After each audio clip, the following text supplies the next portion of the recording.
You might wonder what prompted this parable, because in the Gospels you've always got something going on before Jesus tells a parable. And in this morning's parable, Peter came to Jesus and asked how many times he had to forgive his brother when he sinned against him. Obviously, maybe some sibling rivalry there, because Andrew was a disciple also, and you know how brothers are. Some of you know how brothers are. But Peter had clearly gotten that message from Jesus that I preached on last week, that we are obligated to forgive. We are commanded to forgive. It is something we must do. And so it seems like he was probably thinking, okay, I'm supposed to forgive, but come on now, there's got to be a limit to how many times I have to forgive somebody, right? We've all kind of felt that. Any of us who have raised children gotten to that point where about the 100th time that we've told our kids not to leave dirty dishes laying in the living room, or not to leave their clothes laying on the floor in their room, or to clean their room when it's a mess. You know, if their room is getting to the point like Jeremy's room here in the comic strip Zits, you know that's getting to be a little too much already. But you know it's time when that happens.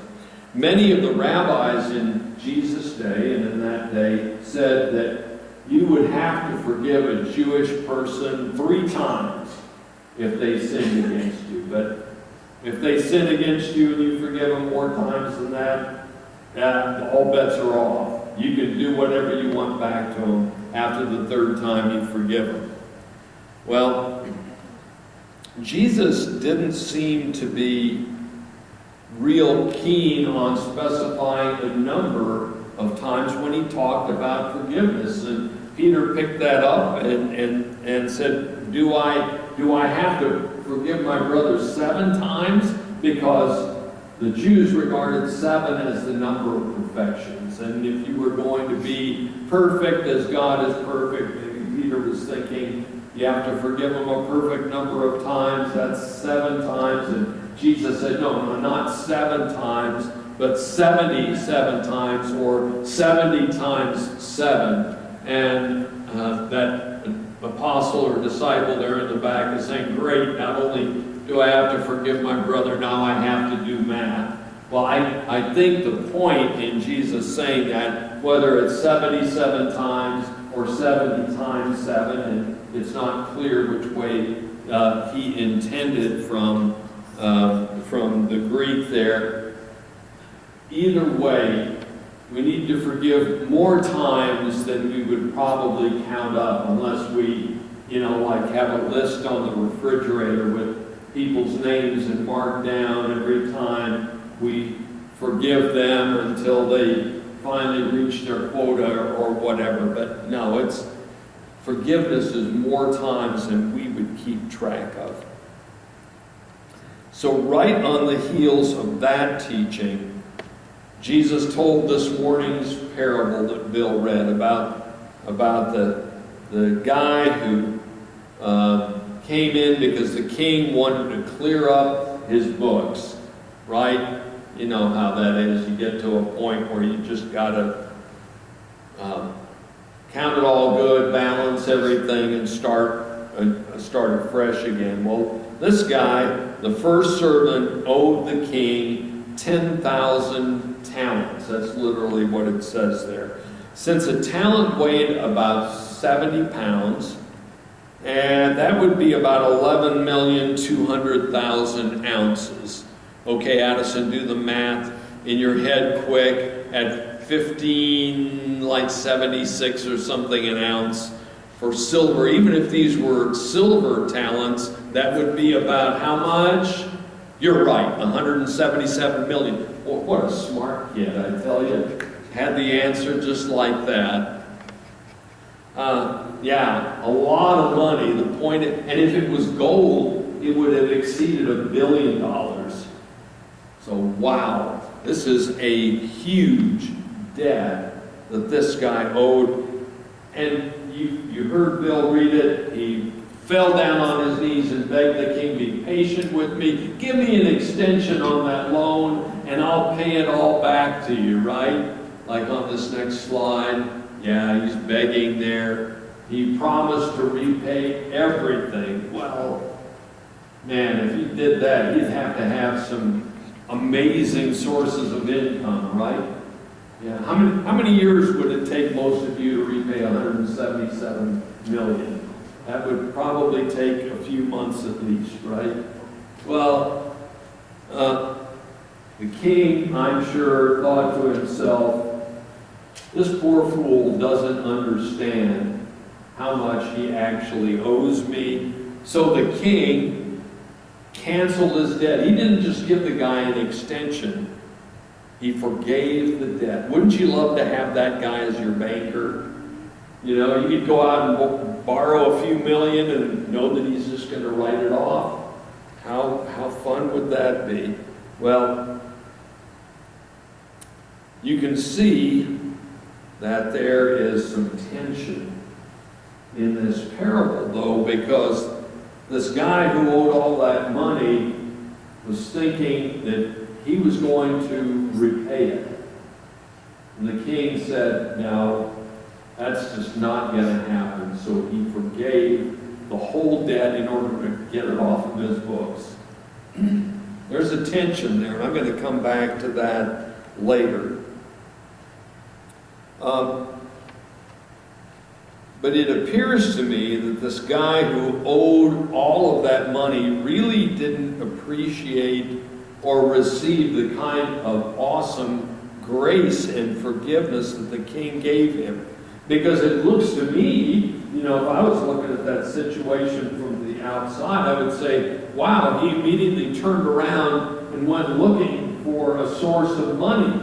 Because he found another servant, grabbed him and started choking him and saying, pay me back the 100 denarii that you owe me. Well, 100 denarii, a denarius was a day's wages. So in our money today, we're probably talking $10,000, right? Did I blow by a slide there? There's this one. Yeah, you know, so he found this other guy that owed him this $10,000, and the guy also begged and pleaded, said, please, I'll repay you all that I owe you, but he wouldn't have any of it.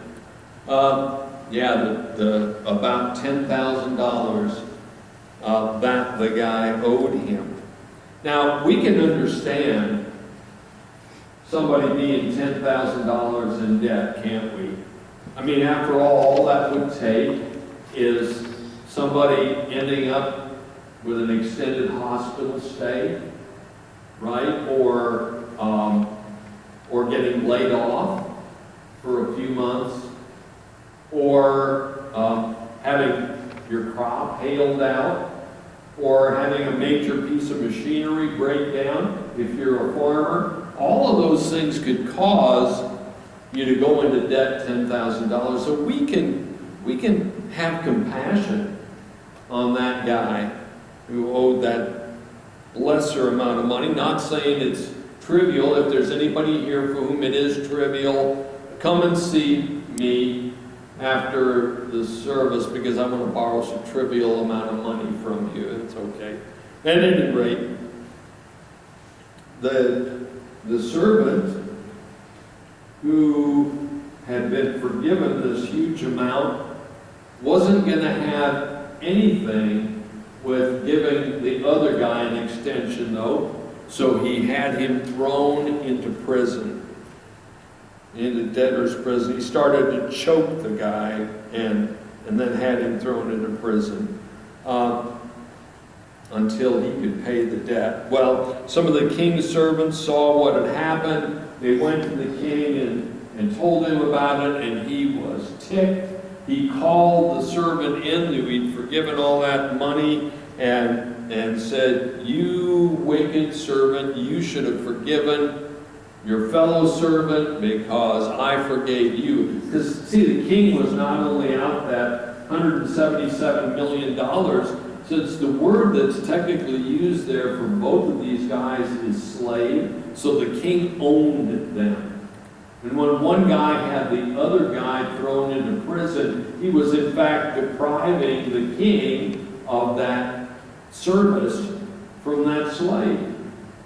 So the king had had enough of this character and had him thrown into jail, and Jesus said to be tortured until he paid back the 177 million. And that was never going to happen. So this guy was going to die in prison. It is a sad, sad story. Well, as I said before, the slave who owed the king that 177 million either didn't understand or didn't really appreciate the amazing gift that he'd been given when his debt was forgiven. If he had truly been able to embrace that grace that he received, maybe he would have been able to pass that on and forgive others. But what prevents us from receiving that kind of grace? Think about that a second. I mean, I've talked to a lot of people over the years about seeking forgiveness from God through Jesus Christ. And so many times people would say, no, I don't want somebody else dying for me. I'm the one. I want to deal with God directly. And they don't understand that our debt from sin is so big that there is no way we can repay it. We can't do it. Our pride keeps us from coming to God and receiving all that God has for us. And the Bible warns us, after telling us over and over and over and over again not to sin, tells us in Romans that the wages of sin is death. What we earn by our rebellion and our sin against God is death. And we can never do enough, never earn enough, never undo our sin. Well, but consider this. Jesus didn't just leave us parables telling us that we ought to forgive. He went to the cross. He gave his flesh, his blood, his bones, his suffering, so that we might understand the depth of God's love for us. So we might understand that he purchased forgiveness for us at a price way beyond what we could ever pay. And because he did that for us, he paid that huge debt for us, we therefore ought to forgive others, just as in the parable.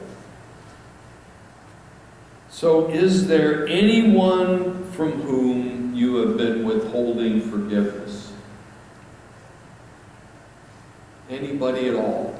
Maybe it's for something small, maybe it's for something huge that you struggle to forgive them for.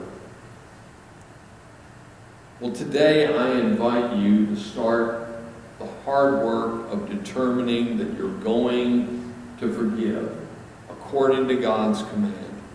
So when the time comes, you're not going to go before God and have God say, "You should have forgiven so-and-so because of all that I forgave you." Thanks be to God. If you need to stay after worship and pray about that, if you need to come up and spend time at the altar, that's fine. But do whatever it takes to start that long, hard process of forgiving. If there's somebody you need to forgive. Thanks be to God. Amen and amen.